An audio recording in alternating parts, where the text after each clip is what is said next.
ছিলাম ডোনাল্ড ট্রাম্পের official x handle, এই এক্স হ্যান্ডেল থেকে একটা টুইট করা হয়েছে যেখানে ডক্টর মোহাম্মদ ইউনূসকে ডিক্টেটর বলা হয়েছে। সেখানে লেখা হয়েছে he is Mohammad Yunus new dictator of Bangladesh. Biden প্রশাসনকে সেখানে দোষ দেওয়া হয়েছে যে বাইডেন প্রশাসন এই ডক্টর ইউনূসকে এই ক্ষমতায়, বাংলাদেশের রাষ্ট্র ক্ষমতায় বসিয়েছে এবং বাইডেনের যে দল সেই দলের সঙ্গে ঘনিষ্ঠতার কারণে ডক্টর ইউনূস নোবেল প্রাইজ পেয়েছেন এমন কথাও লিখেছেন। পরবর্তীতে যেটা লেখা হয়েছে, then how did you suddenly become a dictator, the Biden administration got him the Nobel prize and with the funding of George Soros condition of civil war were created in Bangladesh. The PM Sheikh Hasina's residence was attacked by miscreant and she was forced to leave the country. After this, Biden puppet was given the rule of Bangladesh. এমন ভাবে লেখা হয়েছে। Doctor ইউনূসের প্রচন্ড সমালোচনা করা হয়েছে। হ্যান্ডেলটি Donald ট্রাম্পের ব্যক্তিগত ব্যবহারের এখান থেকে নানাভাবেই ডক্টর ইউনূস সরকারের বিরুদ্ধে নানা রকম পোস্ট আমরা লক্ষ্য করেছি শেখ হাসিনার পক্ষে চলে গেছে, যেগুলো এটাও ভেরিফাইড এক্স হ্যান্ডেল। সেটা শেষ পর্যন্ত যতগুলো পোস্ট দেয় এই এক্স হ্যান্ডেলে, আমরা এখন পর্যন্ত যতগুলো পোস্ট দেখেছি সেই পোস্টগুলো সবগুলোই ডক্টর ইউনূস সরকারের বিপক্ষে চলে গেছে এবং এক ধরনের শেখ হাসিনার পক্ষে চলে গেছে। ডোনাল্ড ট্রাম্পের অফিসিয়াল এক্স হ্যান্ডেল থেকে যে কথা বলা হলো ডক্টর ইউনূস সম্পর্কে, ডক্টর ইউনূসের রাজনৈতিক ক্যারিয়ার নেই, তার কোনো অভিজ্ঞতা নেই, পাপেট সরকার, এবং তার নোবেল প্রাইজ নিয়ে নানা রকমের কথা বলা হলো। আলোচনাটা রয়েছে যে এখন যে অপারেশন ডেভিল হান্টের ঘোষণা দেয়া হয়েছে সেই ঘোষণাটা যদি অনেক আগে দেয়া হতো, 5 আগস্টের পরে 8 আগস্টে সরকার গঠিত হলো, তারপরেও যত মব হয়েছে বাংলাদেশে, বিভিন্নভাবে মব হয়েছে। ঢাকা বিশ্ববিদ্যালয়ে একজনকে পিটিয়ে হত্যা করার ঘটনা আমরা দেখেছি, জাহাঙ্গীরনগর বিশ্ববিদ্যালয়ে একজনকে পিটিয়ে হত্যার ঘটনা দেখেছি, ঢাকা বিশ্ববিদ্যালয়টা আরো বেশি করুণ, ভাত খাইয়ে তাকে আনুষ্ঠানিকভাবে পিটিয়ে মারা হয়েছে। এই যে একের পর এক মব চলেছে বাংলাদেশে, সেই মব 32 নম্বরের বাড়ি ভাঙার 5 ফেব্রুয়ারি যে মব আবার তৈরি হলো এবং সেটা সারা দেশে বিস্তৃত হলো। এই প্রথম থেকেই যদি মবের বিরুদ্ধে সরকার অবস্থান নিত, তাহলে অপারেশন ডেভিল হান্টের মতো অপারেশন যদি তারা আগেই শুরু করত, তাহলে আর এখন ডেভিলকে খুঁজে বেড়াতে হতো না। কারণ হিসেবে তারা বলার চেষ্টা করছেন যে গাজীপুরে আকম মোজাম্মেলের বাড়িতে ছাত্ররা আক্রমণ করেছিল, ভাঙচুর করেছিল এবং সেটাকে বাধা না দিলে সেই বাড়ি তারা গুড়িয়ে দিত, বাড়িতে আগুন ধরিয়ে দিত। সেরকম পরিস্থিতিতে স্থানীয়রা এবং আওয়ামী লীগ নেতাকর্মীরা সেটাকে প্রতিরোধ করেছে, অথচ প্রতিরোধের বিরুদ্ধে অপারেশন শুরু হচ্ছে, কিন্তু যে হামলাটা হলো, যে মব সৃষ্টি করা হলো, সেই মবের বিরুদ্ধে একটি কথাও বলা হচ্ছে না, মবের বিরুদ্ধে আলোচনা করা হচ্ছে না। এমন আলোচনাও কিন্তু চারিদিকে শোনা যাচ্ছে। আলোচনা নানাভাবে হবে, নানা দিক থেকে হবে। সরকার ভুল করলো নাকি সঠিক করলো সেটা সময়ই বলে দেবে। তবে সরকার যে আন্তর্জাতিকভাবে বিভিন্ন বড় বড় চাপে রয়েছে, বিভিন্ন দাতা সংস্থা, দাতা দেশ, আন্তর্জাতিক সংস্থা, তাদের চাপে রয়েছে সরকার, সেটা সরকারের নানা রকমের কার্যক্রমেই বোঝা গেছে। বিশেষ করে 6 আগস্টে বিকেলে সরকার যখন প্রথম বিবৃতি দেয় 32 নম্বর ভাঙা নিয়ে, সেই বিবৃতিতে ছাত্রদের এই ভাঙাকে উৎসাহিত করার মতো একটা ব্যাপার ছিল এবং শেখ হাসিনাকে দায়ী করে সেই বিবৃতি দেওয়া হয়েছিল। পরবর্তীতে আমরা দেখেছি যে তারা একাধিকবার বারে বারে বিবৃতি চেঞ্জ করেছে এবং এই ধরনের ঘটনা আর না ঘটানোর আহ্বান জানানো, এই ধরনের ঘটনা ঘটালে তাদেরকে শাস্তির মুখোমুখি নেওয়া হবে, এরকম বিবৃতি দেওয়া হয়েছে। কিন্তু মজার ব্যাপার হচ্ছে যে সরকার যখন বিবৃতি দিল যে এ ধরনের ঘটনা ঘটালে তাদেরকে শাস্তির মুখোমুখি করা হবে, কিন্তু গাজীপুরে আকম মোজাম্মেল সাবেক মুক্তিযুদ্ধ মন্ত্রী এবং আকম মোজাম্মেলকে যতভাবেই আপনি সংজ্ঞায়িত করেন না কেন, আকম মোজাম্মেল বাংলাদেশের একমাত্র চরিত্র যিনি আমাদের মহান স্বাধীনতা সংগ্রাম শুরু হওয়ার আগে, অর্থাৎ 26শে মার্চ যে স্বাধীনতা সংগ্রাম শুরু হয়েছে, সেই শুরু হওয়ার আগেই মধ্য মার্চেই সশস্ত্র প্রতিরোধ গড়ে তুলেছিলেন গাজীপুরে এবং পাকিস্তানি বাহিনীকে আটকে দিয়েছিলেন। সেই অনন্য কীর্তির মুক্তিযুদ্ধে যে কয়টা অনন্য কীর্তি রয়েছে, মুক্তিযুদ্ধের আগের এই কীর্তিটা অমলিন হয়ে থাকবে আজীবন। সেই চরিত্র আকম মোজাম্মেল হোসেন।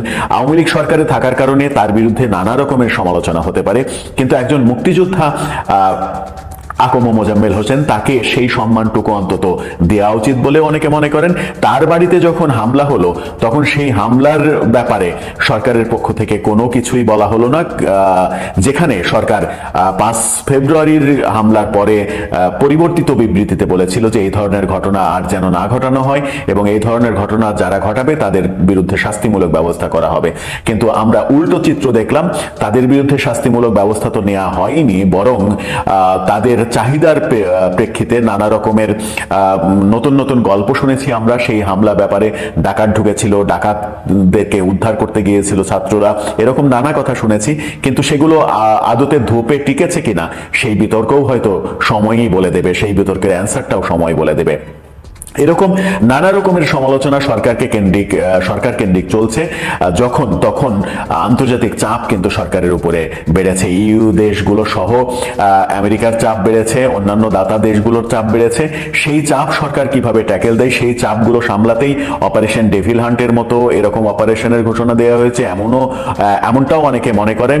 কিন্তু সেটা সত্যিকারের অপরাধী, আওয়ামী লীগের যারা দোষী তাদেরকে অবশ্যই গ্রেপ্তার করতে হবে, কিন্তু যারা মব সৃষ্টি করছে, সারা দেশে যারা জ্বালাও পোড়াও করে দেশের আইন শৃঙ্খলা পরিস্থিতির অবনতি ঘটাচ্ছে, তাদের বিরুদ্ধে যদি শাস্তিমূলক ব্যবস্থা না নেওয়া হয় তাহলে এই মব কালচার থামানো যাবে না, এই মব কালচার চলতেই থাকবে। গাজীপুরে শনিবার এক রাতেই ডেভিল হান্ট অভিযান চালিয়ে যৌথ বাহিনীর যে অভিযান চলছে সারা দেশে, শুধুমাত্র গাজীপুরেই সেখানে 40 জনকে আটক করা হয়েছে বলে সংবাদ মাধ্যমে খবর বেরিয়েছে। মানে মনে রাখতে হবে, পুলিশ এই সংখ্যাটুকুই জানিয়েছে এবং সংবাদ মাধ্যম এটুকুই জানতে পেরেছে এবং এই সংখ্যাটাই লিখেছে। তো যাদেরকে গ্রেফতার করা হয়েছে তাদের বিরুদ্ধে সুনির্দিষ্ট কোনো অভিযোগ থাকার প্রয়োজন পড়ে নাই। পুলিশ সুপার বলেছেন যে এরা নানাভাবে ফ্যাসিস্ট সরকারের লোকজন, কাজেই এদেরকে রাতভর অভিযান চালিয়ে গ্রেফতার করে ফেলা হয়েছে। এখন আপনাদের তো মনেই আছে, এই ঘটনা তো বাংলাদেশের এখন প্রধানতম ঘটনা, যে শুক্রবার রাতে বৈষম্য বিরোধী ছাত্র আন্দোলনের একদল বীর তারা গিয়েছিল আওয়ামী লীগের সাবেক মন্ত্রী মোজাম্মেল হকের বাসায় মাঝরাতে ডাকাতি করতে কিংবা ভাঙচুর করতে। মানে কি মহান কাজে গিয়েছিল মাঝরাতে আরেকজনের বাড়িতে, যে মানে খালি বাড়িতে, সে বিষয়ে আমার কোনো ধারণা নাই, কিংবা সরকারও সেটা জানতে চান নাই। কিন্তু তারা যখন ওই ডাকাতি বা ভাঙচুর করতে গিয়েছিলেন তখন স্থানীয় লোকজন কেন তাদের পিটিয়েছে, প্রতিরোধ করেছে এবং তখন কেন পুলিশকে ডেকে পাওয়া যায় নাই, সেই জন্য তারা গতকাল ঢাকা, গাজীপুর মানে সবখানে ব্যাপক মিটিং করেছে এবং স্বরাষ্ট্র উপদেষ্টার পদত্যাগ চেয়েছেন। তো স্বরাষ্ট্র উপদেষ্টা সেই বীরদের, যাদেরকে মানুষ গণপিটুনি দিয়েছে, তাদেরকে হাসপাতালে গিয়ে দেখা করেছেন, বিচারের আশ্বাস দিয়েছেন, কিন্তু তাতে তার কার্যক্রম বা তাতে তার চাকরি নিশ্চিত করা যায় নাই। মানে তিনি যে পদে থাকতে পারবেন এই ব্যাপারটা নিশ্চিত না হয় তিনি এরপর সারা দেশব্যাপী ডেভিল হান্ট অভিযান পরিচালনার দায়িত্ব দিয়ে দিয়েছেন যৌথ বাহিনীকে। জাহাঙ্গীর আলম বলেছেন যে যতদিন ডেভিল শেষ না হবে ততদিন যৌথ বাহিনীর এই অভিযান চলবে। আসলে এই ডেভিল হান্ট চালিয়ে যাওয়া ছাড়া সার্জিস আলমদের বা এই সার্জিস আলমরা যাদের ক্ষমতায় বসিয়েছেন এই উপদেষ্টা পরিষদের আসলে আর কোনো উপায় নাই। কারণ বাংলাদেশে রাজপথ দখল রাখার, একে মববাজির অধীনে রাখার ভয়ের যে রাজত্ব তারা কায়েম করেছেন, সেই রাজত্ব কায়েম রাখা, যেখানে সেখানে আগুন দেওয়া, যাকে তাকে গিয়ে গণপিটুনি দেওয়া, যে কোনো বিয়ে বাড়িতে ঢুকে পড়া, যে কোনো স্থাপনা ভাঙা, কিংবা আজ 32 নম্বরে আগুন দিয়েছি কাল সচিবালয়ে দেব, এ ধরনের বক্তব্য প্রকাশ্যে দেওয়া, সেটা সংবাদ মাধ্যমে প্রকাশিত হওয়া, এই যে একটা রাজত্ব এরা কায়েম করেছে, এটা কায়েম করে রাখার একমাত্র উপায় ডেভিল হান্ট, মানে যাকে বলে উইচ হান্টিং, একটা শব্দ তো প্রচলিতই আছে, একদম সেই মেথডে ডেভিল হান্ট করে যাওয়া, যে কাউকে ফ্যাসিস্টের দোষর ট্যাগ দেওয়া এবং তাদেরকে হান্ট করে যাওয়া। কারণ মনে রাখতে হবে, এই বৈষম্য বিরোধী ছাত্র আন্দোলন সেই সেপ্টেম্বর মাস থেকে বলছে তারা রাজনৈতিক দল গঠন করবে। এখন পর্যন্ত তারা কোনো রাজনৈতিক দল গঠন করতে পারে নাই। এই রাজনৈতিক দল গঠন করা আসলে এই বৈষম্য বিরোধী ছাত্র আন্দোলনের পক্ষে খুব সহজ কখনো হবে না। কারণ দেখুন, মির্জা ফখরুল ইসলাম আলমগীর একটা প্যাচ লাগিয়েছেন। তিনি প্রশ্ন করেছেন, সরকারে থেকেই যদি এরা রাজনৈতিক দল গঠন করে, তারপরে তারা বলছে তারা নির্বাচনে যায়, তাহলে তো নির্বাচন নিরপেক্ষ হবে না, সরকারকে তাহলে নিরপেক্ষ হতে হবে।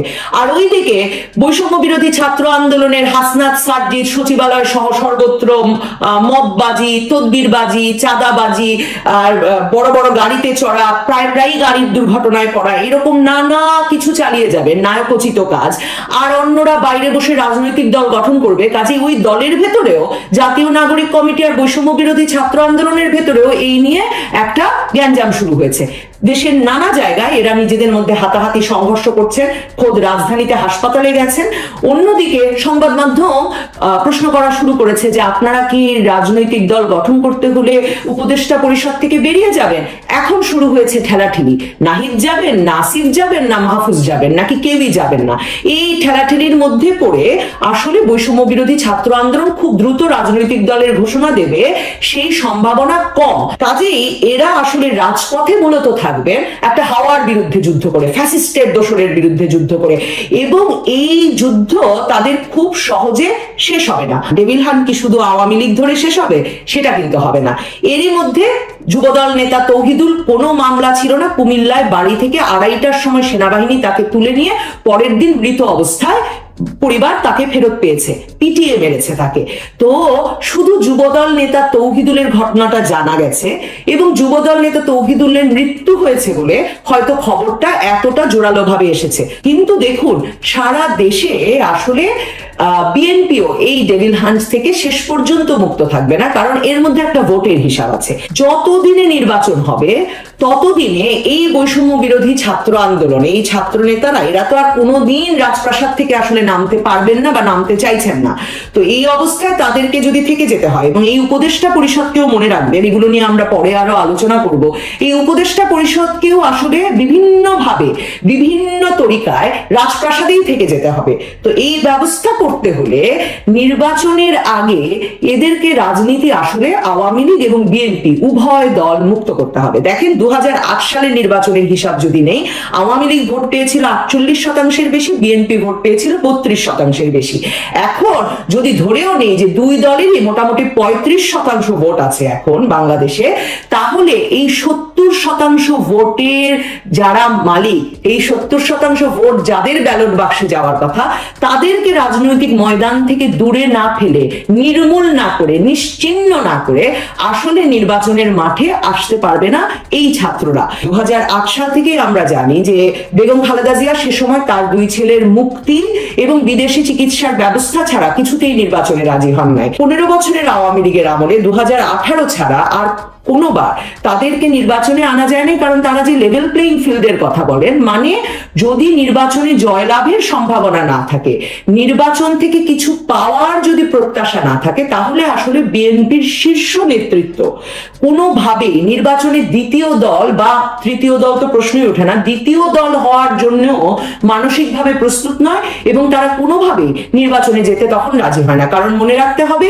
নিরঙ্কুশ সংখ্যাগরিষ্ঠতা ছাড়া, জয় ছাড়া বেগম খালেদা জিয়া নিজে কিংবা তার পুত্রের, বিশেষভাবে তার বড় পুত্রের দেশে ফিরতে পারার, তারেক রহমানের দেশে ফিরতে পারার কোনো সম্ভাবনা নাই। কাজে একদিকে বিএনপির নেতাকর্মীরা এই ডেভিল হান্টে মার খাবেন, মারা পড়বেন, অন্যদিকে শীর্ষ নেতৃত্ব আসলে নির্বাচনে বা এই রাজনৈতিক কর্মকাণ্ডে জড়িত হতে বা কোনো ঝুঁকি নিতে রাজি হবে না।